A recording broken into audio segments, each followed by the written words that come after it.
Well, hello, everybody. Welcome back. A brand new episode, Her Business, Her Voice, Her Conversation. Today, I am so thrilled. Well, you know, I'm always thrilled, but extra thrilled today because I have with me an author, a podcaster, the founder of the world's best. Well, let me back up. He is the founder of the Masters of Business Network and Mastermind. It's dedicated to the mastery of entrepreneurship and business. And let me tell you, it is the world's number one training network and mastermind platform for Black entrepreneurs and business owners. So we have to have strong leadership when we become entrepreneurs, when we say that we're going to start our business, be it digital or be it brick and mortar. And let me tell you, Brother Bedford is the man. So welcome, Brother Bedford. I'm so glad to have you here. Oh, thank you so much, Margot. It's me. I'm honored to be with you. I'm honored to share the space and the airways with you. I've been watching, obviously we've worked together, but just to continuously watch your growth and your development and the things that you're doing and the impact that you're having. Again, this was destined to happen, and I'm just honored to be here, and hopefully we can add some value to those who are going to tune in to hear what we have to say. Oh, yes, yes. And for those of you that don't know, Brother Bedford is the only reason why you are listening to Her Business, Her Voice, Her Conversation. This man built the show when I was shaking straight out of corporate, straight off the game shows, shaking in my boots and wondered who's going to want to listen to what I have to say. So, oh my God. So Mr. Benny Randall, who is the head of Verkay and Bashani Radio, calls you the Black folks whisperer. And let me tell you, you have a way of connecting with the globe, with everyone, because business is business. But the way you present it for us as Black people to do business is the way we can connect and relate.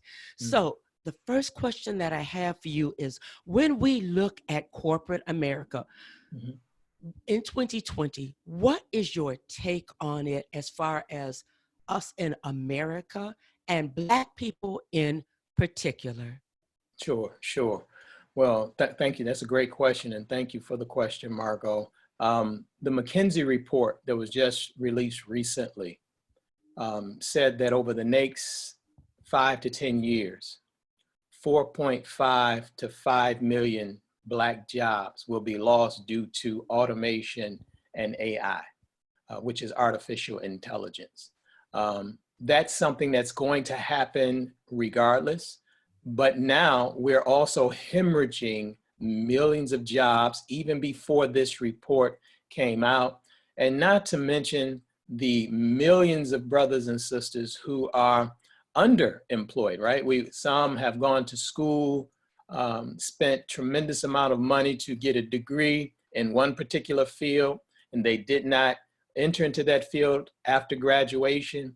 And then they find themselves working in industries or in jobs that are beneath their intellect and their education.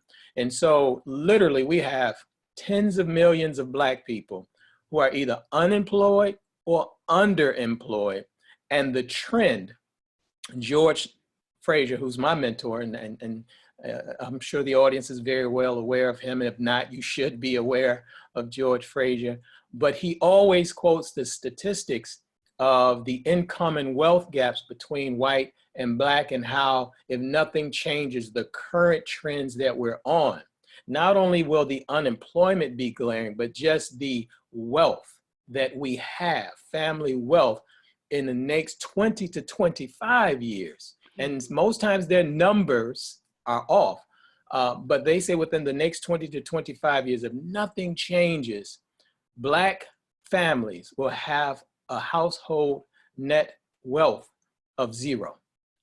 So this is something that is of paramount importance for us to understand, because what happens is we see a few of us doing well, and then that gives us the belief that the masses of us as Black people are doing well. And nothing could be further from the truth. There's only one LeBron James, right? but there are close to 50 million Black people. Another statistics, and I'm giving you these statistics before I go directly into to the answer, is that out of the 7 billion people on the planet, there are only 13 Black billionaires. I want you to think about that. 7 billion people, 13 Black billionaires.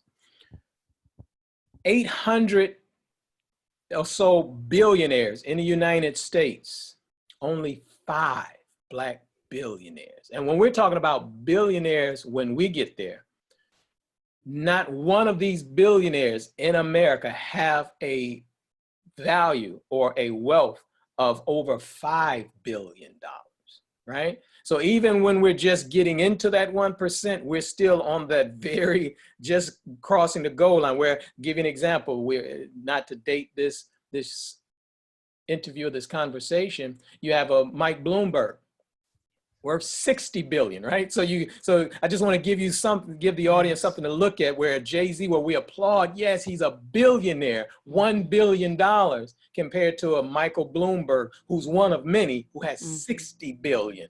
And so even when we crack those lines, cross those lines of income and wealth, there are very few of us. So I say all that to say, back to that McKinsey report, it's dire for us. I went to the store just the other day.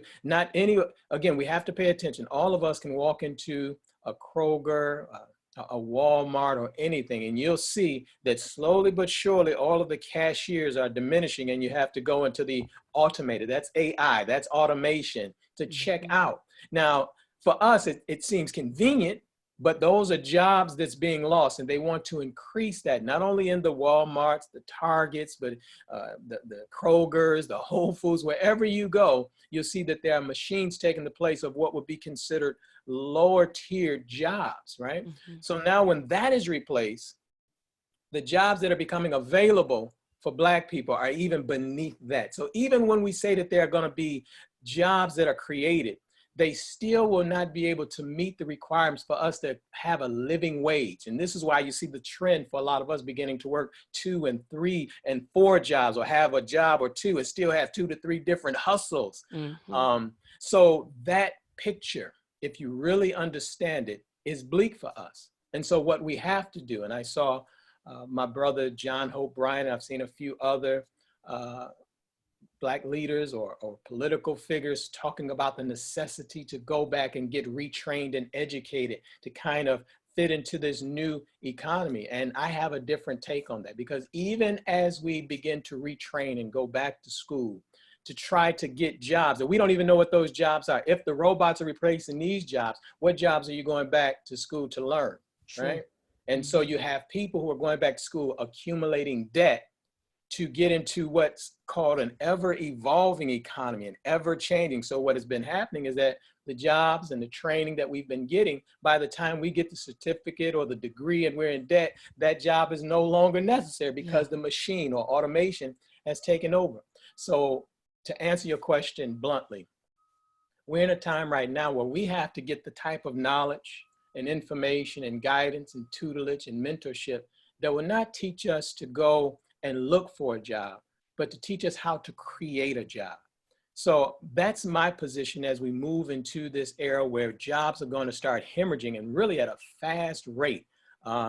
It comes when we least expect it. As the economy begins to go through ups and downs, the domino effect is going to be very hard on us. And so I learned a while ago that in America, that there's going to be a time, and we're entering into that time, where white America can't even afford to hire enough of its own people, let alone provide jobs for us. So we have to learn to create jobs, and then if God blesses us, then we'll be able to help to create jobs and partnerships. I really hope we start using different language. We got to get out of the language of job and get into entrepreneurship and ownership and partnerships and strategic alliances, because that's how we begin to build our own economy. So we need to begin to think about creating jobs, taking our knowledge, our experience, our expertise, our passion, even our hobbies, and create a job around that. We can do it. We have the capabilities to do it, but there needs to be a mind shift to help us to get into that. And it won't be easy, but it's something that we have to do. Wow. I hope everybody's taking notes, because this is information that is, it's not maybe it will happen. It is happening right now as we Absolutely. speak. As we speak. So we jump in a car, we get up at 6 or 5 or 6, and out here in Southern California, we're on that dreaded 405 at 4 or 5 in the morning, going downtown, whatever, to a job that is not even going to exist much longer. Absolutely.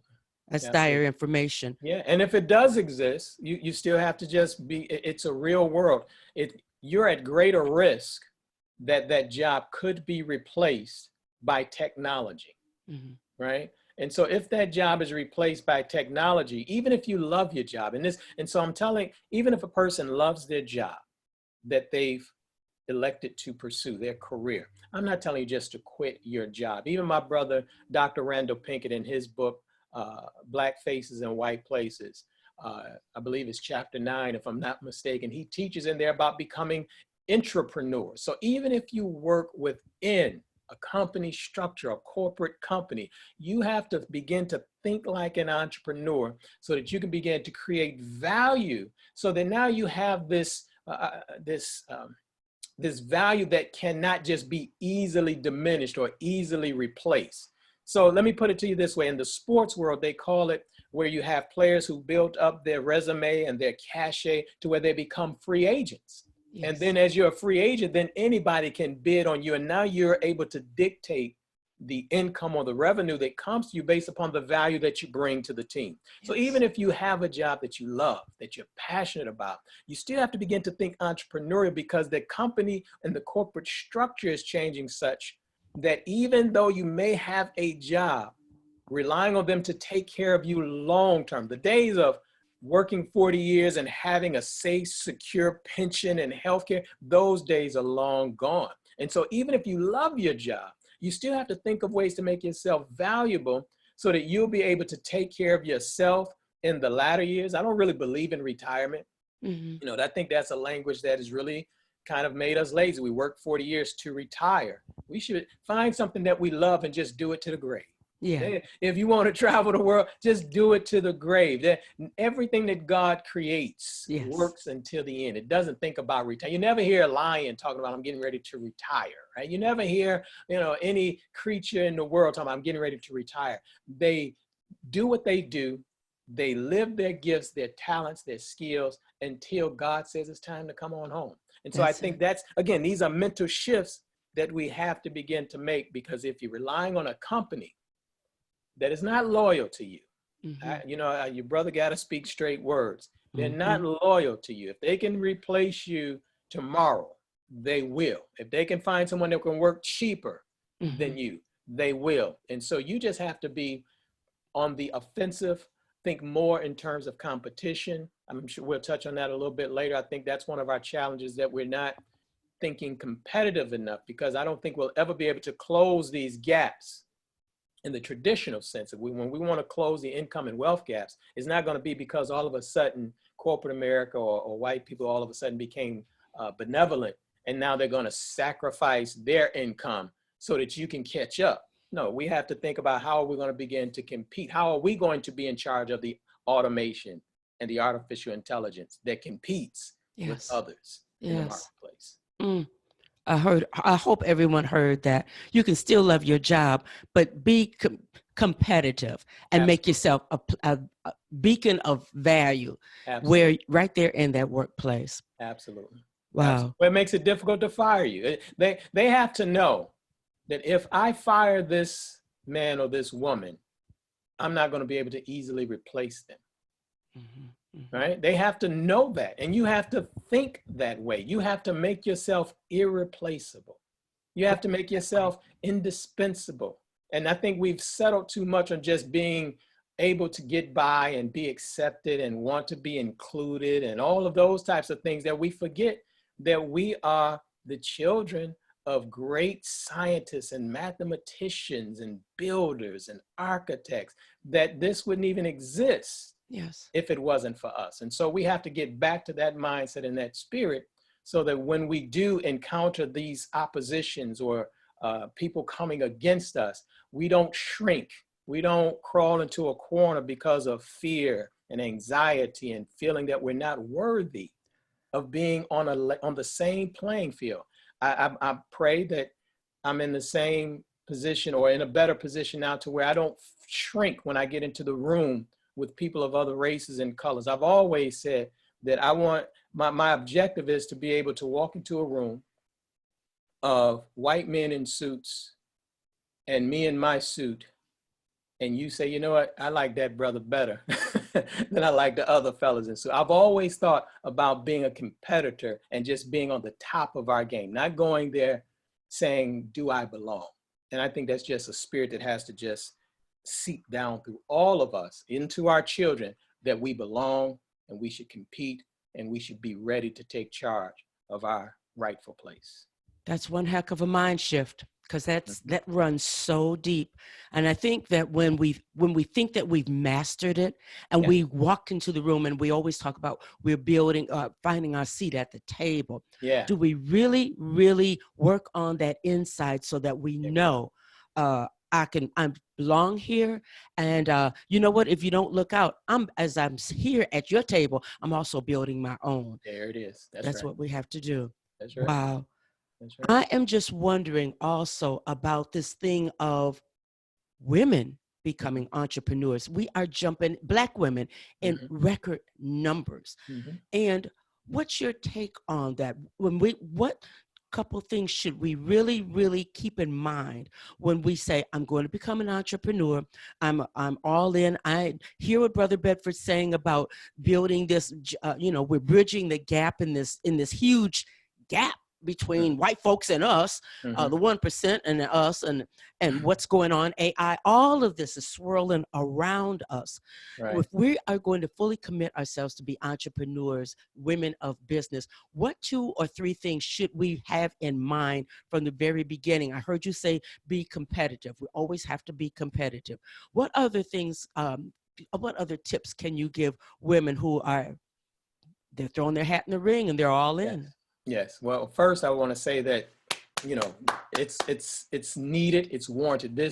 The reason that we suffer so much as a country, really the world suffers, but if just us speaking about this small place of America and us and the work that we're doing in America, this country suffers for its mistreatment of women in general, but in particular, Black women have been at the bottom and have not been able to be at the table to express the ideas, the concepts, the genius that comes from the feminine dynamic that we don't hear and see. And that's why you see the world in such turmoil, is that it's white male dominated. And so even the ideas, and so even when we're talking about business, that's why I'm always, it may seem contrary, but I'm coming at a perspective that is contrary to white male view. So even we view business through his lens, and we have to stop that. We have to strip that. So when Black women are rising and beginning to build businesses and taking their genius, their talents, their ideas into the marketplace, it is a fantastic thing. And we have to begin to work harder to support that. I'm speaking of the brothers.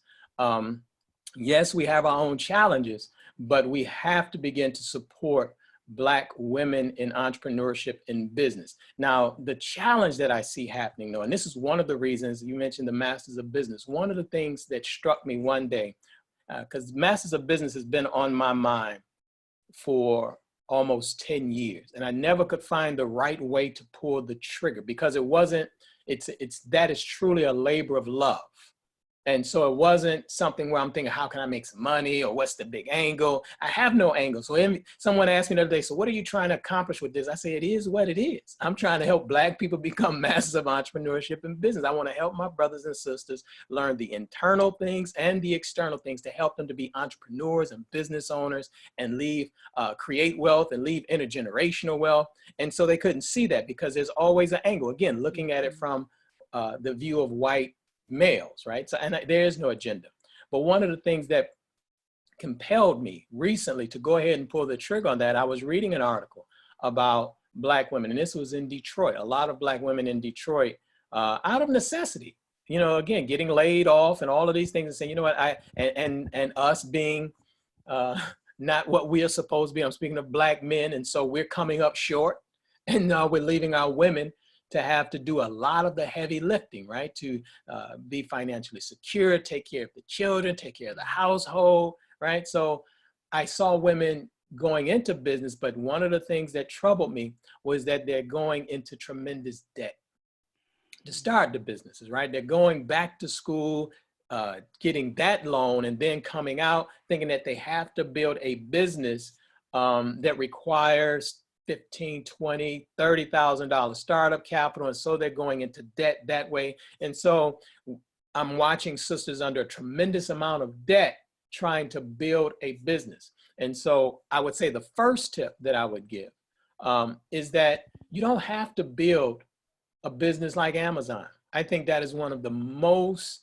troubling pieces of advice that I see happening on the internet, is that everyone wants to be the next Jeff Bezos. So they want to be Bill Gates, because the term millionaire, even I backed off of using the term Black millionaires, even though that's my reality of interviewing Black millionaires, learning from them, networking with them. That is my reality.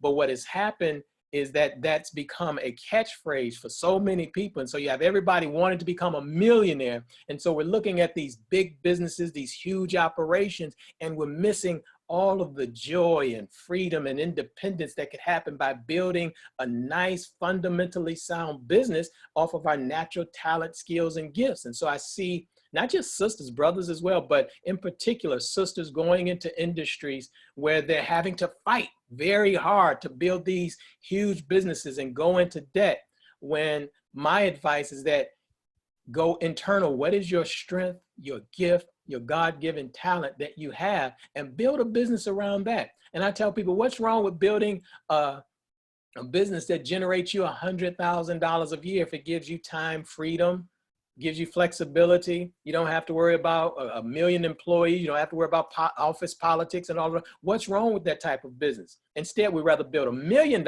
business, have all of these things existing, all of the different expenses, high overhead that comes with that. And then our take home pay is only still $20,000, $30,000. That's why I tell you, you can go back and get a job if that is your ideal. But if you create a job yourself, you can create the income to generate $20,000, $30,000, $40,000. And some people may say, well, that's not a lot of money. It is if you don't have all of the other factors in place. As you alluded to, if you don't have to get up and get into the traffic jam for 2 hours. Yeah. If you can commute from your kitchen to your bedroom, to your kitchen, or to your home office, and you can only work 4 hours a day, and you can still make $30,000 a year. Yeah. You're doing much better. And that helps you to position yourself, again, now to do joint ventures and partnerships to make more money. The key is, if you can build a solid business that generates $50,000, $100,000 a year, all it takes is small tweaks to scale to $1 million. But what happens is we're chasing this $1 million dream, this $10 million dream. And mind you, a lot of those companies are in trouble. These companies aren't even profitable. Their structure has allowed Uber, these are the companies just popping into the top of my head. Uber has never been profitable. Twitter has never been profitable. And so the way that the system is set up is that they've developed a template that makes people want to pour money into it in the way that the stock market is structured. And so they have these huge IPOs. And so you have all of this money sloshing around to support and build a company. But Uber just laid off. I think I just saw the report just yesterday. They laying off people actually out there in LA because these are not profitable enterprises. And so I'm warning brothers and sisters, do not get into these business models that look good. They're shiny objects. And then you find yourself either having to have if you need $1 million to start your business, you're in the wrong business. There's something wrong with your business model. If you can't sell one product without you having to take on $10,000, $15,000, $20,000 worth of debt, something is wrong with your product. Something is wrong with your messaging. And so the first tip is for the sisters to not feel that they need to go in a tremendous amount of debt to begin to build their enterprise. Again, begin to study and find out what you want to do. I think that is so critical. I used to have mixed feelings about that, about your passion, because you know someone can be passionate about sitting in a hammock and drinking fruit drinks, and nobody gonna pay you for that. So you can't just do that. But you have to find out what is your gift and your talent and your strength that you can build income around without going into debt. And then as you grow, you find ways to leverage debt and things like that to grow your business instead of you being suffocated by a tremendous amount of debt, college debt, all of those different types of things. So that would be the first thing, is to make sure that whatever business model that you're going into, really analyze, do you have to go into debt? The second would be in line with what we just said, is to definitely discover your passions, your strengths, and your gifts. And I don't care if you say that someone else is already doing it. That's my point. Even if there's a marketplace where there's somebody even doing what it is that you want to do, there's a group of people that will gravitate to you. That's the beauty of finding your voice, building your infrastructure. You don't need a gazillion people. You don't need to be like these large companies like a McDonald's that needs to serve a gazillion people in order to make profit. If you had 1,000 people that know, love, trust you, and you're able to service them over the lifetime of a relationship with them, 1,000 people paying you $1,000 over a lifetime relationship with you, that's $1 million. Again, it's simple math, and that will be the third tip. Do the numbers. Really look at what we're talking about now, analyze the numbers, and kind of figure out what it would take for you to be self-sufficient, to take care of yourself, take care of your family. And then you'll find the numbers are not what you think they are. If you really did the numbers, you say, you know, if I just got 100 people to pay me $500, that's $50,000. I'm fine, right? So those are the types of numbers. We have to do that type of investigation with the products and services that we want to do. That'll help us to carve out the markets that we want to serve. And then we'll find that business gets easier instead of it becoming harder because we're trying to duplicate what we see on TV. And really, no business, the smaller businesses, especially in startup phases, have no business doing any of the marketing, the branding, all the things that you see on television. Those are mature businesses with millions of dollars of investment capital supporting them. You have no business trying to duplicate that. And really, that's what puts us out of business too fast. What I hear you say is that we definitely need to make sure that we have a mentor, a strategist, because this mind shift that has to take place, it's not going to come from us because you don't, as they say, you don't know what you don't know. Absolutely. You obviously are you read, you study, you pay attention to what's going on. And the Masters of Business Network and Mastermind is a labor of love. Yeah. I'm looking at the time, and I respect your time greatly. Will you take us? Well, I'm so glad.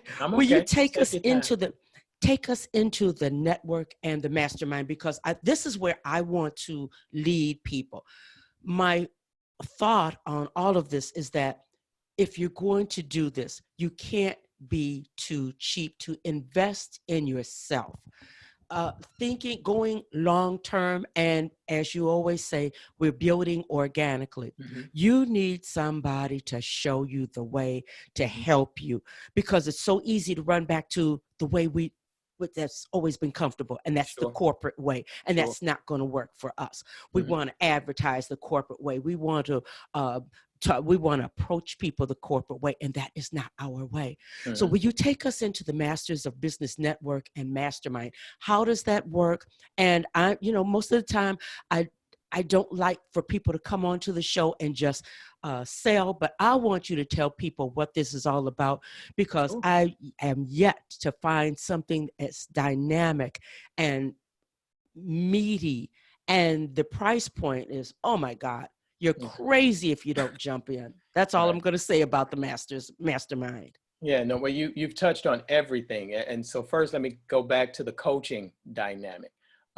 Yes, you want to begin to find, if not coach or mentor, you need to find somebody that's doing what it is that you want to do. You need to begin to surround yourself. One of my other mentors, Dr. Dennis Kimbrough, best-selling author of many books, but the seminal work, or the work that he took over and co-authored with the Napoleon Hill. Most people don't know that Napoleon Hill, prior to his death, was working on a version of Think and Grow Rich for Black people. So even that alone is a lesson that even white people see that there's a different conditioning that has happened to Black people that requires a different type of teaching. There was already Think and Grow Rich, but even Napoleon Hill saw that just that teaching alone was not sufficient for Black people, because Black people have experienced something that no other people in the annals of human history have suffered. And so we need a unique and a different type of teaching to bring us up out of that. Now, I argue that all we need to do is go back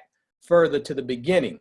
I tell everyone, if you ever just study the movie Roots, you'll see the naming process, that after a child, and this is just in Africa period, where that after the child is born, and to go through the naming process, every father said before any other distractions or anything got in the way, they took them out and then they held them up to the sky and said, behold, the only thing greater than yourself, right? So at the very beginning, we're taught that we are connected to the universe, and there's nothing greater, that if we just tapped into that, we can begin to build the life that we want. That's entrepreneurship. That's all entrepreneurship means. Of course, entrepreneur is a French word that was just introduced in the early 1900s, late 1800s, due to this industrialized society. And so that's why we have to get past that. Everyone is born an entrepreneur. The only thing that is greater than you is the universe itself. And if we learn to suck from the universe and nourish ourselves, there's nothing that we can't do and build a business around. And so the coaching dynamic, or the mentor dynamic, as Dr. Dennis Kimbrough would say, if you're the smartest person in your group, you need to get a new group, right? If you need to surround yourself, he said, study the 5 closest people to you. And once you see those 5 people, you can almost predict your future. So the key is to always begin to associate yourself and begin to get around people who help to elevate you to the next level, or the next version of yourself. And so the Masters of Business Network and Mastermind really comes off of those principles that are rooted in scripture. You know, a lot of people attribute, first, let me put it this way. The #1 secret of white business success is that they network and they mastermind. That's how you shortcut your learning curve. So again, instead of going back to school to spend $100,000, and I talked to a woman not too long ago, and she had tears in her eyes that she had gone to school, went back to school. She has 3 degrees from 2 colleges, and she was $100,000 in debt. And yet she was coming to us to figure, I need to do something different, because she was working in the field, some of the stuff that we've already covered, working in a field that she got her degrees in. She wasn't in that area of expertise. And in fact, she didn't even have a passion for that any longer. But yet she's burdened by this $100,000 of debt and trying to figure out how to start over. So you don't have to do that. You can invest in groups, begin to network and mastermind with those who can help to take you to the next level. That is the #1 secret of white business owners. There's not the Warren Buffett's, Bill Gates, all of them. They have networks, they have masterminds where they meet and they discuss their business problems, and then they collectively come together and give solutions or suggestions or advice to each individual business owner on how they could take their businesses to the next level. We don't do that. And then most of us believe that that's a white person thing. And they attribute masterminding to Napoleon Hill, because Napoleon Hill, again, using universal principles, and one who studied the Bible, talked about where you have one person who has a mind, and then you have another person, and those 2 minds come together, and then they create this 3rd mind, right? And so a lot of people say, well, that's Napoleon Hill. No, I can take you to the scripture where it is said that where 2 or more are gathered in my name, yes, there I am in the midst of you. So when we begin to network and mastermind together, we begin to develop this new power, really a God power. Because look at the scripture. The scripture is saying, there I am in the midst of you. So when we come together, and we come together in the right spirit and the right energy, God intervenes into that, and he gives us solutions and answers to take us to levels that we've never thought of.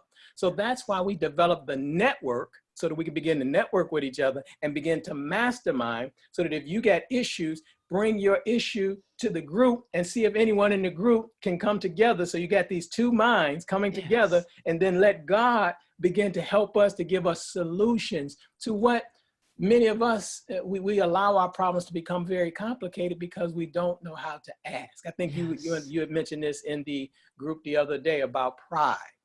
We have this false pride. And again, the scripture says, pride goeth before destruction, right? And a haughty spirit before the fall. And so here we find ourselves with these impediments that prevent us from going to the next level. And so that's why we developed the Masters of Business Network and Mastermind, so that we could come together and begin to network, and we begin to mastermind and get training. I'm in there giving training. I'm dripping in there the things that I'm learning from me. I have my conversations with Black millionaires in there. We got we got about 50 other different conversations that are getting ready to get in there. I didn't want to, I don't want to get ahead of myself and announce, but that's a part of networking. I've developed a very serious network of brothers and sisters who are doing significant things. And the best way for me to help brothers and sisters is to bring that collective genius back to us.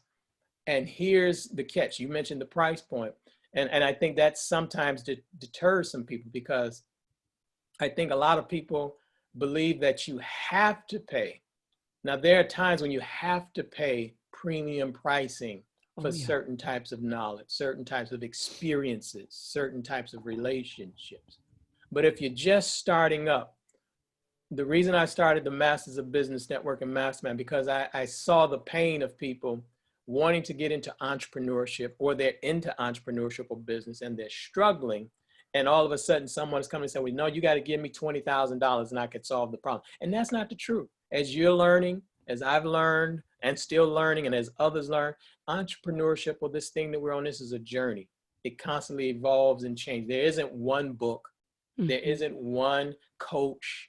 There isn't one idea. There isn't one product or service that's going to give you everything you need to know. And so we said, how do we get people into the process? How do we get people into the process to begin to learn?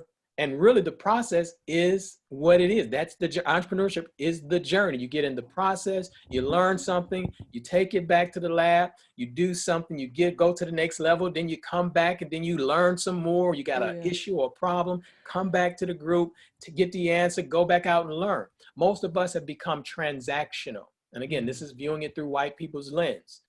Their idea of business is just transaction. You give me money, I give you something, go on about your business. And many of us have embraced that, and that's just not even our way. And that's really why naturally we reject it.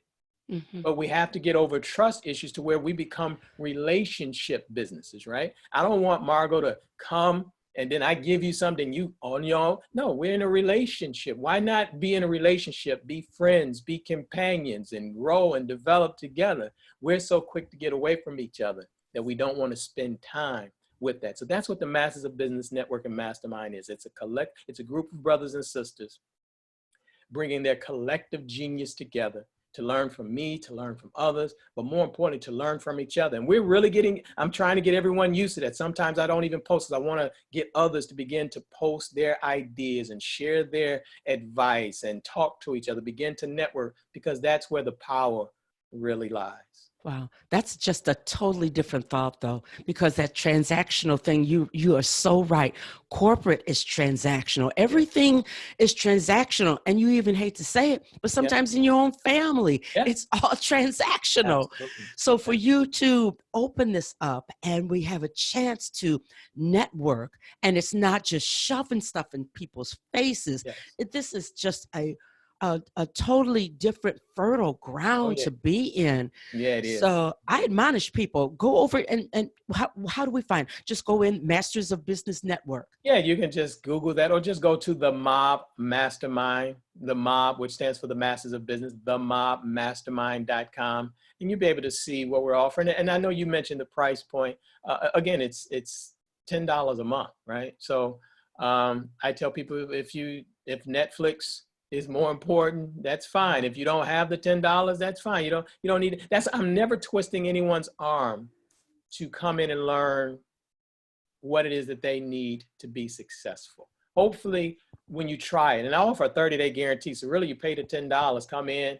If it's not for you, I give you $10 back.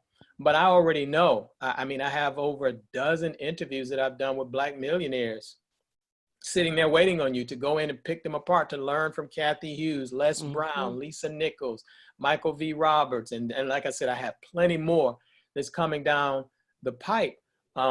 So I wanted to make sure that price wasn't a barrier for the masses of our people. And this is for us to get started. So it's non-threatening.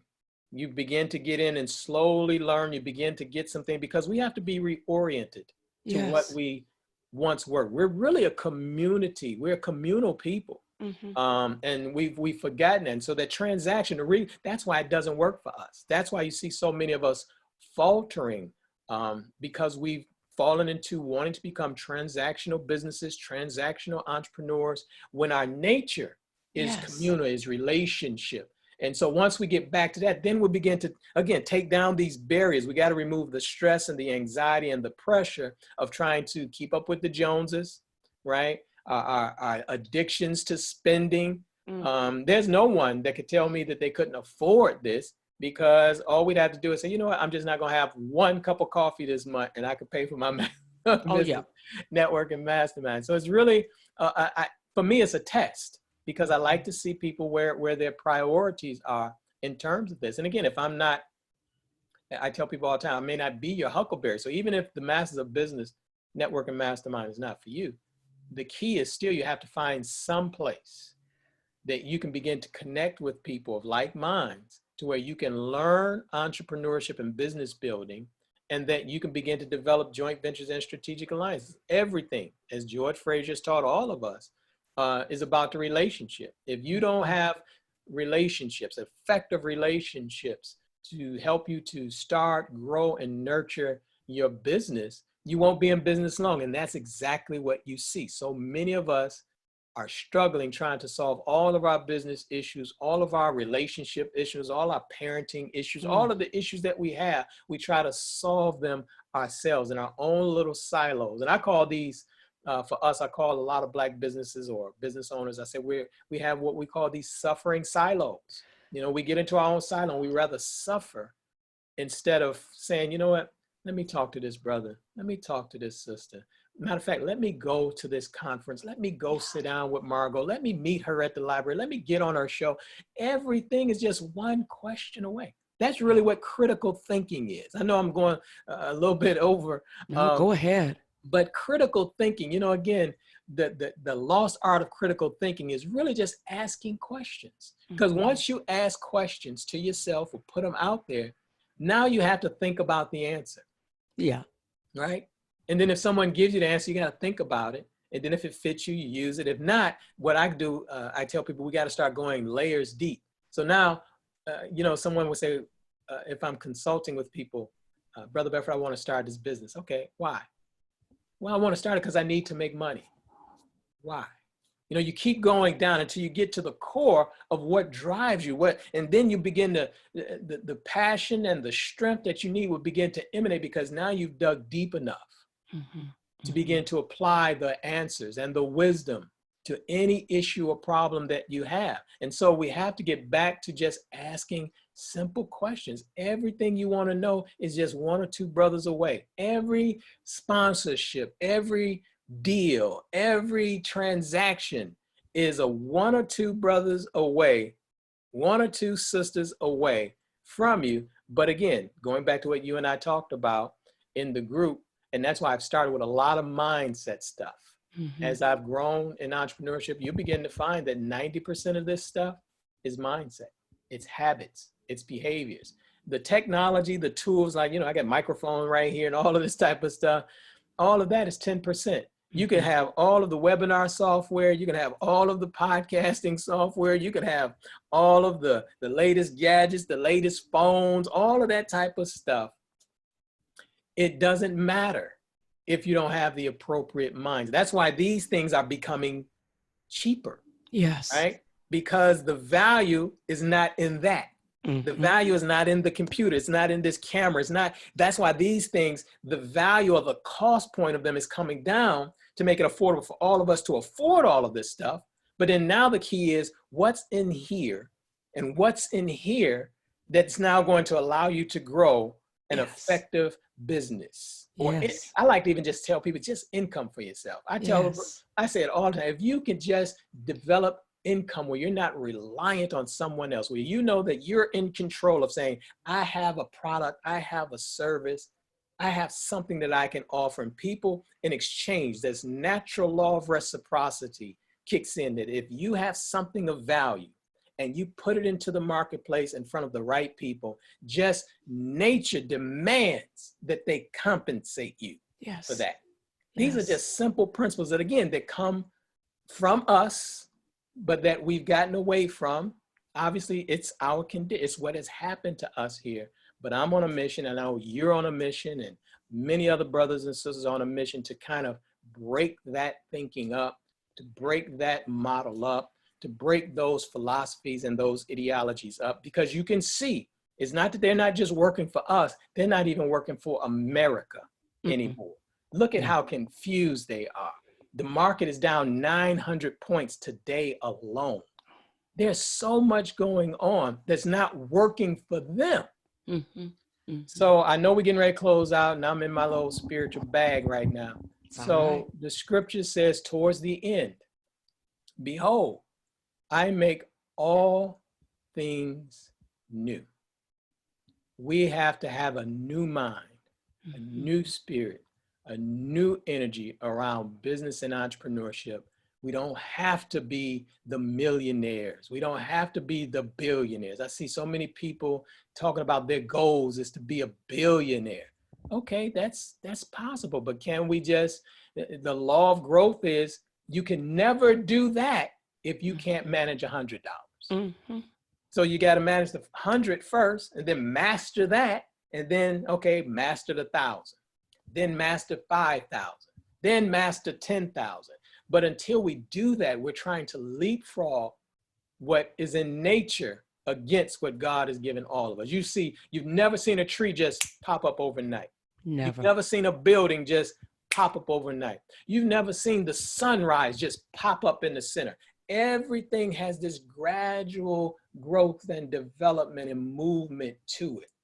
And we've just gotten so impatient that we don't follow this. And then we find other things to blame, except saying, you know what? I'm going to take my time. Yes. I'm going to learn what I need to learn. I'm going to master myself.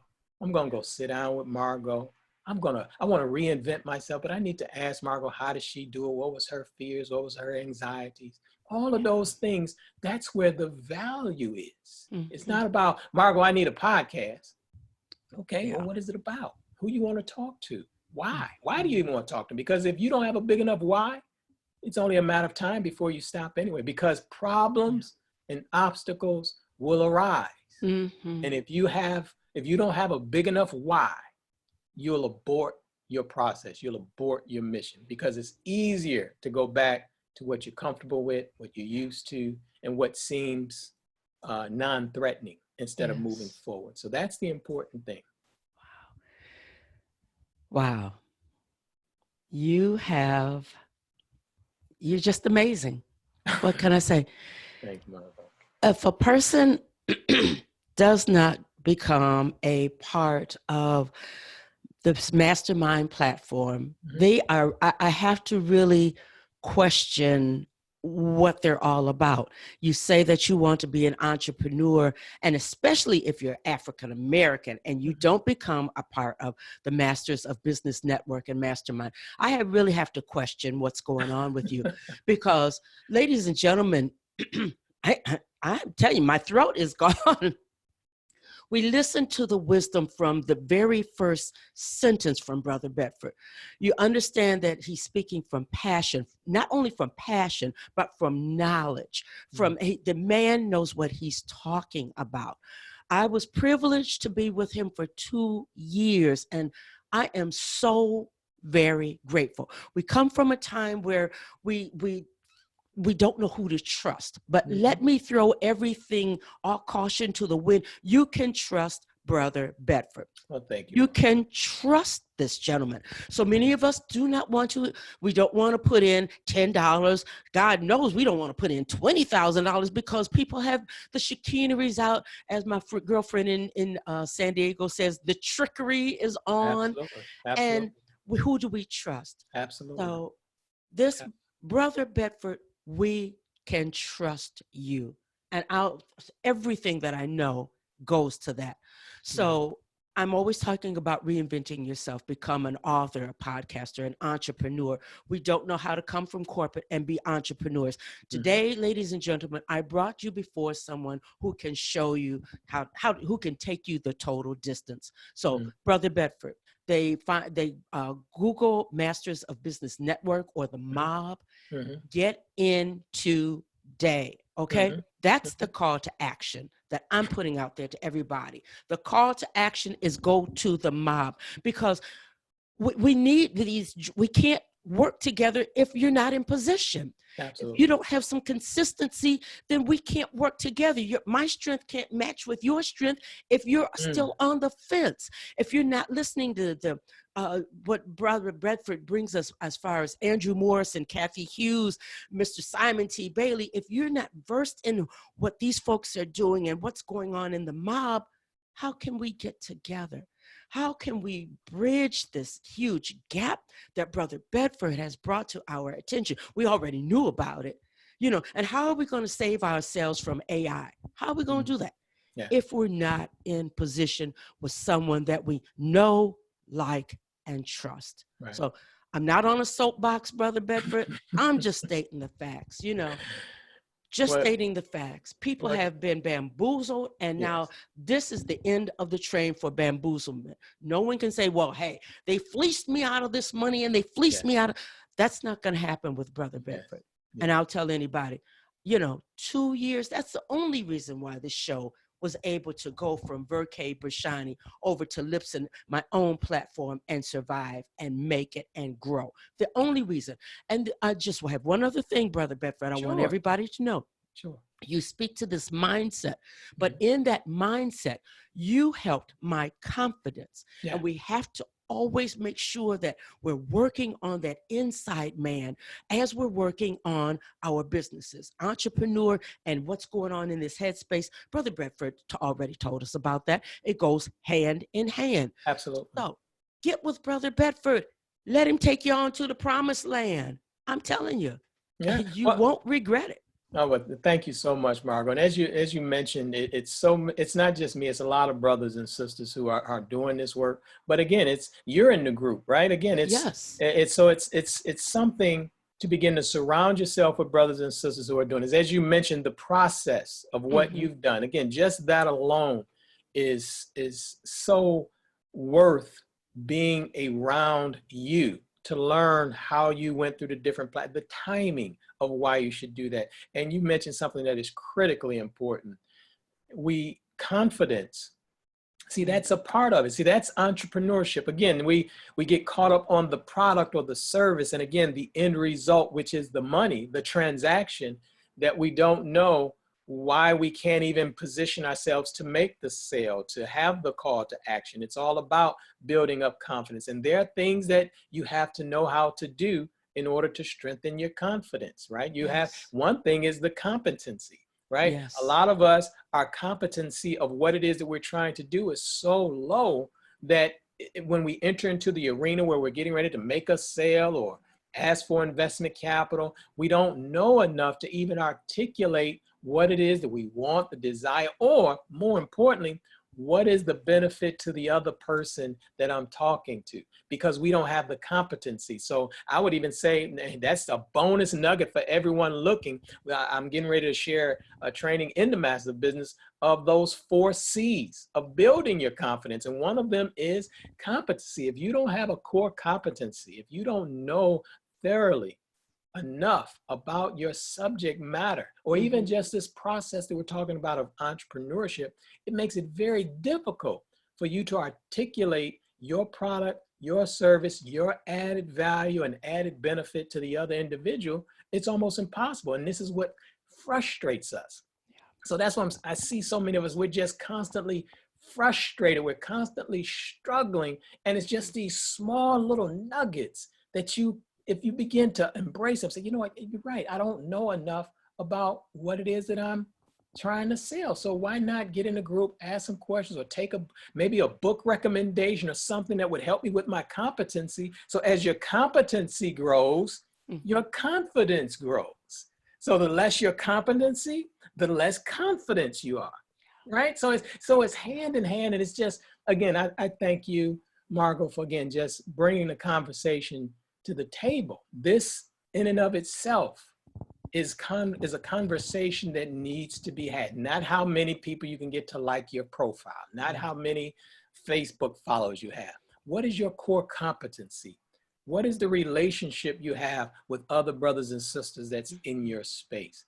What is it that Margot can deliver to me on a weekly basis? Well, I'm not just listening to her podcast just to listen, say that I support her, right? Yes. But the person that she's interviewing, what is that one nugget that I've just learned, that I've taken notes and I wrote it down by hand?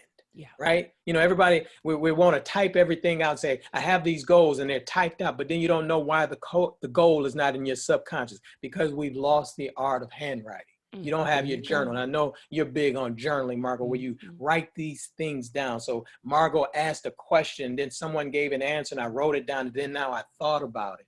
And now I can take that and apply that in my business. This is all extremely valuable, that traditional school education and people who are trying to take your money will not take the time to say that that's important. You're overlooking what is really going to lead you to the freedom and the independence and the income that you desire, because you're overlooking something so valuable of how to reinvent yourself, how to surround myself with people like Margot and others so that I can begin to reinvent myself.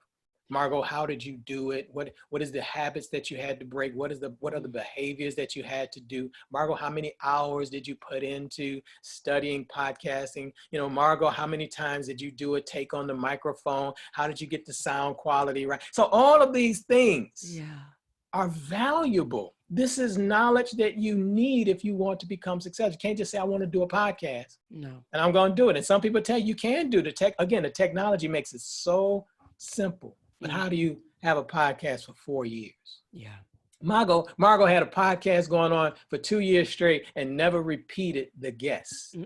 All new guests. So Margot, you have a catalog of knowledge, a body of knowledge that people need to delve into to begin to say, you know, this is how I need to reinvent myself. So again, I thank you for your call to action, your applauding of what it is that we're doing. But again, my success is your success, and your success is my success. And if we can begin to embrace that, then we'll begin to see each other moving in ways that we could have only dreamed of. Wow. I do believe that. I know that to be a fact. We could go on for another hour at least. But you know what? I had a guest on last week, and we were talking about courage and talking about change. Yeah. And I really had to stop her because she was just like you, just so full of information. I said, girl, we're going to fool around and fire hose somebody. Right. I want these conversations to just activate people and just I wanted to be in their sleep. I really do. And when you speak, you say, somebody's not going to be able to sleep tonight because of what I said. I remember you saying that.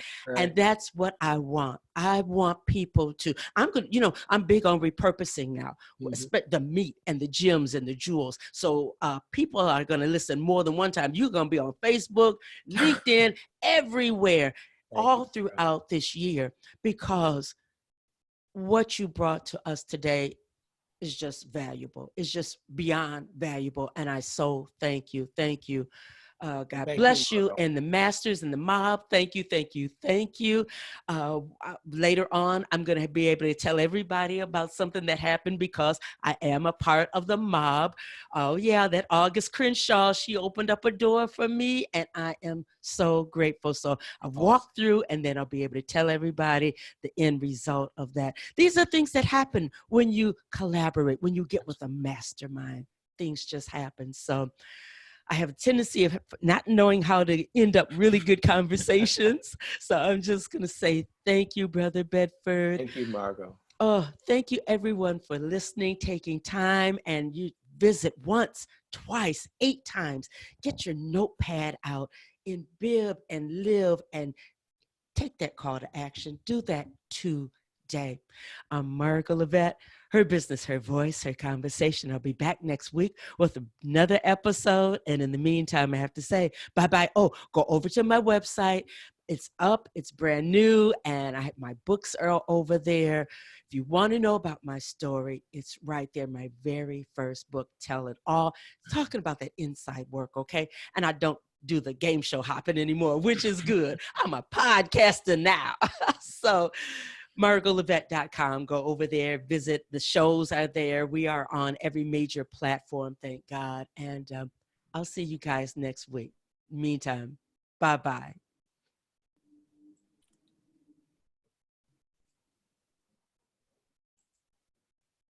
I thought I saw the buzzer light go off.